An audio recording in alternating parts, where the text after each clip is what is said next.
quedamos siempre agradecidos por permitirnos conversar contigo. ¿Cómo estás mirando este tema del registro integral de formalización minera? Se aprobó el dictamen hace 3 días en la Comisión de Energía y Minas, debe pasar al Pleno, pero me gustaría contigo un poco trazar una perspectiva, porque tú lo haces muy bien, ¿no?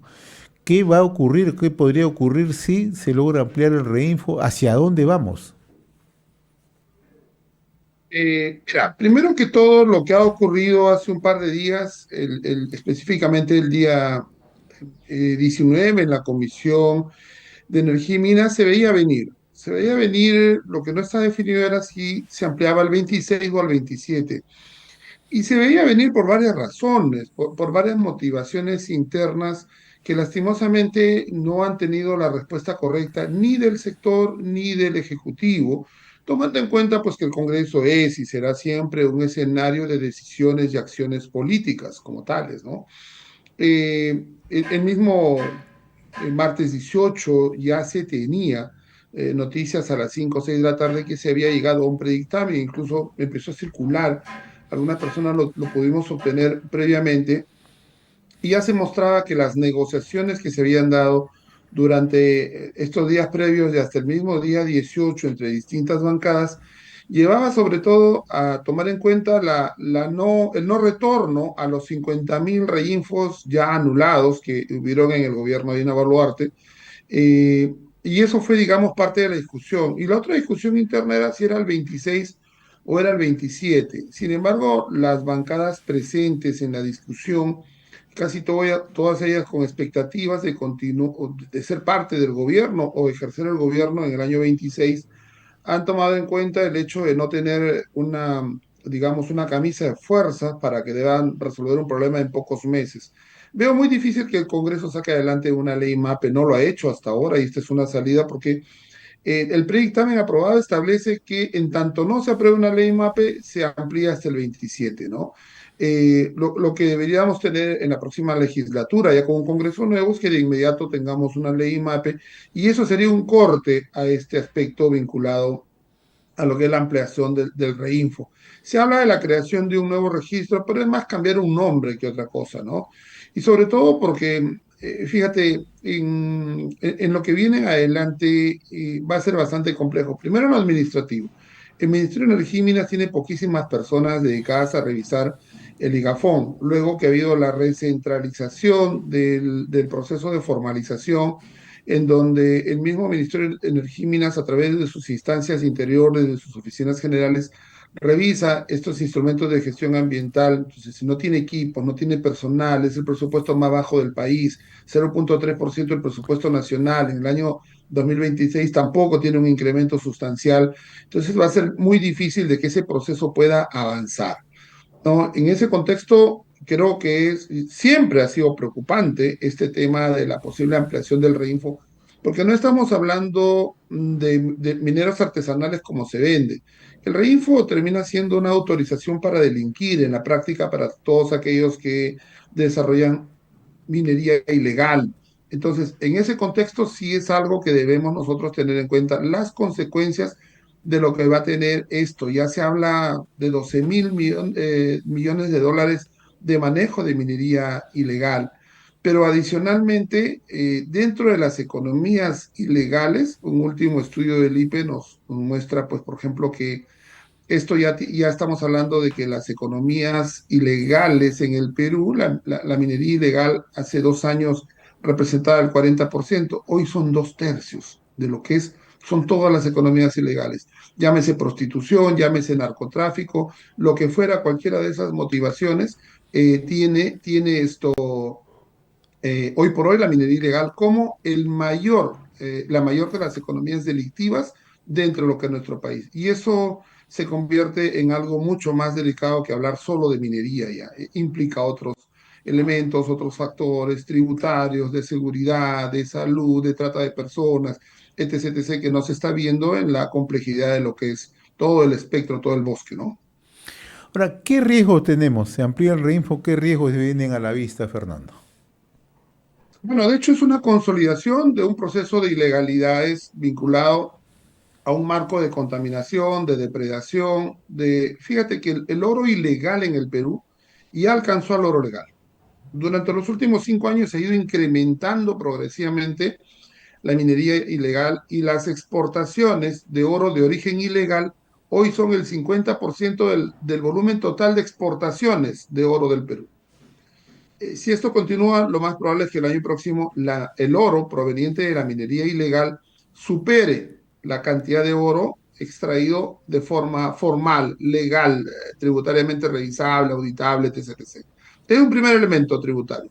Un segundo elemento es que va a continuar un proceso de depredación ambiental. No veo la fuerza de las ONGs gritando, digamos, tratando de exigir que hubiera una mayor acción de parte del Ejecutivo, los entes de gobierno en el país. Sí lo hacen con la minería formal, sí impiden el desarrollo de proyectos de minería formal, pero acá están en silencio porque políticamente son los votos que los alimentaría en el año 2026 en su intento de poder tener acceso al gobierno del país. Un tercer elemento son las condiciones digamos, infrahumanas en que trabajan. Todas las semanas hay algún muerto en algún socavón, en alguna de estas operaciones ilegales y eso probablemente va a continuar. Y un cuarto elemento, el más riesgoso, el más delicado, por eso lo he dejado para el último, es que ya ha logrado esta ampliación prácticamente porque el Pleno lo va a respaldar, ya ha logrado prácticamente esta ampliación. Lo que les toca a continuación es tomar un poco mayor cuota de poder. Siempre lo hemos manifestado con diversos amigos que compartimos esta opinión.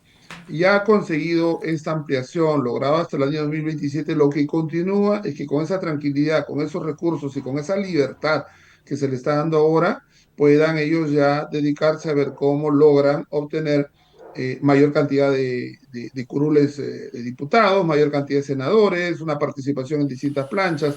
Hoy por hoy se ha hecho un análisis de las distintas opciones políticas en el país y vemos que casi todas, sin excepción, tienen gente que tiene un reinfo o tiene algún tipo de dedicación a la minería informal o ilegal dentro de sus militantes. Entonces, es clarísimo con ese análisis, siendo el partido de Martín Vizcarra, Perú Primero, el que mayor número de reinfos tiene dentro de su organización. ¿Esto qué significa? Que el siguiente paso es que buscan el control político. Así de sencillo. El siguiente paso es tener una mayor presencia política, porque ya la tienen. Tienes una bancada que respalda la minería ilegal, no es un partido, pero es prácticamente una bancada porque recoges congresistas de distintas bancadas que están dedicados a promover. Ayer en el Pleno exigían estos congresistas que fuera parte de la agenda, por cuanto el Pleno de ayer era prácticamente uno de los últimos de la presente legislatura, por cuanto ya en la siguiente semana viene semana de representación, termina diciembre y se acabó la legislatura. Entonces, quedará un pleno, máximo dos, en lo que queda de la presente legislatura del año. Por lo tanto, era muy importante. Por eso ayer las manifestaciones, el hecho de que el magisterio pueda tener, pues, los cesantes, una pensión de 3.000 soles, el nombramiento de 50.000 trabajadores CAS que fueron contratados por emergencia, no para ser permanente, buscando su nombramiento en el sector salud. Y obviamente el tema de minería ilegal, minería informal, reinfo en conjunto, ¿no? Ahora, otro tema, Fernando. Hemos visto bastante tibieza de parte del presidente de la República frente a este tema. El presidente sale permanentemente a dar a conocer que en su gobierno de transición va a haber una lucha frontal contra el crimen organizado. Pero todos sabemos que parte de la minería ilegal, ¿no?, se trasvasa justamente hacia el crimen organizado, hacia toda una ola de delitos que se registran en nuestro país. Entonces, tener una posición allí tibia, como la que exhibe el presidente, es muy preocupante. Por el lado del Ministerio de Energía y Minas no estamos viendo tampoco un pronunciamiento o por lo menos una posición frente a este tema. Hemos visto, cierto, y hay que reconocer al presidente del Consejo de Ministros anoche decir que si se aprueba esta norma ellos van a ir al Tribunal Constitucional. Pero ya estamos mirando que no hay una posición firme definida en un tema tan clave como significa el aumento de la minería ilegal en nuestro país, Fernando. Yo creo que tenemos dos temas acá, primero. Y creo que el presidente del Congreso, Fernando Rospigliosi, va a poder, vamos a ver cuándo lo agenda, ¿no? Hay una primera expectativa en que Rospigliosi no lo ponga en agenda. Tengamos en cuenta que una comisión puede aprobar algo y puede estar ahí durmiendo las calendas griegas. si es que la mesa directiva o la junta de portavoces no lo predefine como un tema prioritario. De hecho, ayer no lo fue. Y el siguiente pleno, que es en 2 semanas, veamos, ya estamos hablando pues, de 8 o 10 de diciembre, va a ser un poco difícil porque es el último pleno en donde se va a debatir el presupuesto de la República.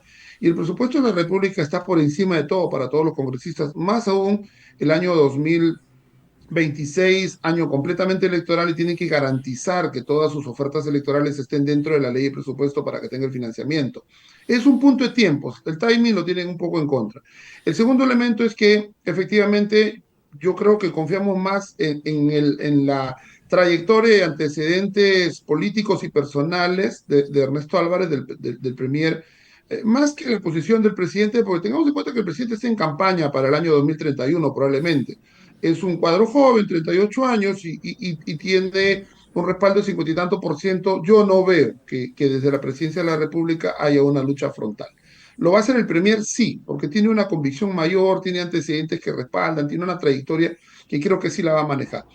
Y el tercer actor que debería estar acá parado, los que hemos estado en el sector de energía y minas por muchos años, siempre hemos defendido al sector porque independientemente, todo el Perú siempre se decía, este país es MEF, BCR y energía y minas, el resto son consumidores. Pero este ministro no lo va a hacer porque en la repartición de cuotas de poder, este ministro viene del ala serronista. Está dedicándose a ver temas de electrificación, está viendo temas absolutamente menores, no digo insignificantes, pero menores si se tiene en cuenta la importancia de ese tema en la agenda nacional por todo lo que implica en sus distintas aristas. Al ministro no lo hemos visto pronunciarse nada y no va a decir absolutamente nada. O sea, eso no esperemos algún pronunciamiento porque responde a un sector político que tiene una vinculación muy fuerte con FENAMARPE y con otras organizaciones representantes de la minería artesanal, camuflando muchas actividades de minería ilegal, ¿no? Ahora, otro tema, Fernando, que tú lo has mencionado y no quiero dejar pasar por alto, es el bajo presupuesto que se ha tenido justamente para el proceso de formalización. O sea, ¿cuánto presupuesto se asigna para la formalización o, en todo caso, para lograr un proceso ordenado? Ver, el subsector PPA, subsector minería, ¿Ya? ha tenido un presupuesto de 270, 280 millones de soles. De un presupuesto que bordea los 260 mil millones de soles, estamos hablando que 0.01 está destinado al subsector minería. Si tú revisas los presupuestos, pues no digo que esté malo de educación, pues estamos hablando de 50 mil millones de soles para el sector de educación, 30 mil para salud, 6 mil millones para el sector ambiente y el sector energía y minas en la subfunción, que es minería, porque tiene subfunción energía que contiene electricidad y hidrocarburos, pero en minería específicamente lo que estamos hablando son 250 millones. ¿Cómo vas a producir esto si eso no te cubre más que mínimamente la planilla? Es más, el sector, con esta llegada ya de actores políticos, se ha llenado de personal administrativo, dejando de lado lo que significa el sector técnico, que es el que hace las evaluaciones. Actualmente se revisan los IGAFON, los institutos, los instrumentos de gestión ambiental para formalización minera, se están revisando dentro del Ministerio de Energía y Minas con muchos personal que son terceros, que no son siquiera trabajadores con responsabilidad, con un nivel interno de dependencia con el ministerio. Entonces, es una situación administrativamente bastante delicada, que no tiene las herramientas, no tiene la fuerza. Yo le triplicaría el presupuesto y pues, tendría a los profesionales de primer nivel para hacer una revisión exhaustiva del proceso. Nada de esto está funcionando. Entonces, son discursos, nadie está revisando el tema de fondo. Si tú quieres que algo funcione en el Estado, dale presupuesto. Si tú no le das presupuesto, lo demás es lírico, es retórico, no tiene ningún valor. En este momento, el sector, en el Ministerio de Energía y Minas, en el subsector minería, no tiene los recursos para poder manejar esto. A este paso, Fernando, para finalizar, la minería ilegal se va a convertir en un actor político en nuestro país en el año 2026. Es un actor político por ahora de menor alcance y va a tener mucha mayor presencia en la próxima elección nacional, ¿no? Ahora, fíjate, Pepe, tienes un senador por región. Yo siempre me pregunto, ¿quién va a ser el senador de Huancavelica, el senador de Apurímac? ¿Quién va a ser el senador de Puno, el de Moquegua, el de Tacna, el de Pasco? O sea, tenemos un antecedente y una mirada estadística de quiénes son los que han ganado elecciones en estas regiones y podríamos aventurarnos a decir quién va a ser el senador de Madre de Dios, de hecho que es un representante de la minería ilegal. En efecto, una situación bastante delicada. Fernando, como siempre, yo te agradezco la amabilidad de haber compartido estos minutos a través de RCR, Red de Comunicación Regional. Te dejo los micrófonos si tienes algo que agregar, por favor. Siempre un gusto, José. Hay que mirar con mayor detenimiento. Creo que el gobierno está batallando muy fuerte para poder primero consolidar una presencia que le dé la garantía de llegar a julio del año 2026, que creo que hoy por hoy es lo más importante. Es cierto, los temas que estamos abordando son muy delicados, pero hoy por encima de todo esto debiéramos apostar a que este gobierno termine el año 26, cierre este periodo de transición correctamente. Creo que José, independientemente de todos estos temas que estamos viendo, está teniendo un manejo, digamos, relativamente adecuado. Hay muchas cosas más por hacer. Ha heredado un desgobierno absoluto del desastre que dejó Pedro Castillo, lo que Dina Boluarte pudo mal que bien armar. Y entonces yo creo que estamos pagando barata una factura de un descalabro político que nos dejó el efímero periodo de Pedro Castillo. Calculábamos en esos años que el Perú en ese quinquenio podía perder unos 50.000 millones de dólares por pérdida de inversión, por caída de democracia, por lo que fuera. Hoy se estima que esta gestión, ese tránsito de Pedro Castillo, por lo menos ha generado unos 10.000 millones de dólares de pérdida o de pérdida de oportunidad. Lo de Dina seguramente tendrá que verse, pero hoy le toca a Geri poder hacer por lo menos un proceso de estabilidad y una entrega al nuevo mandatario que esperemos guarde las condiciones para poder llevarnos a un mejor puerto, a un mejor rumbo. Muchas gracias, José, de mi parte, siempre un placer colaborar con ustedes. Yo te agradezco, como siempre, Fernando Castillo, la amabilidad que tienes con RCR, Red de Comunicación Regional. Saludos a la distancia, abrazos, muy amable, muy gentil. Abrazos, amigo mío. Vamos a una pausa, regresamos con más. Presente edición de RCR, Red de Comunicación Regional.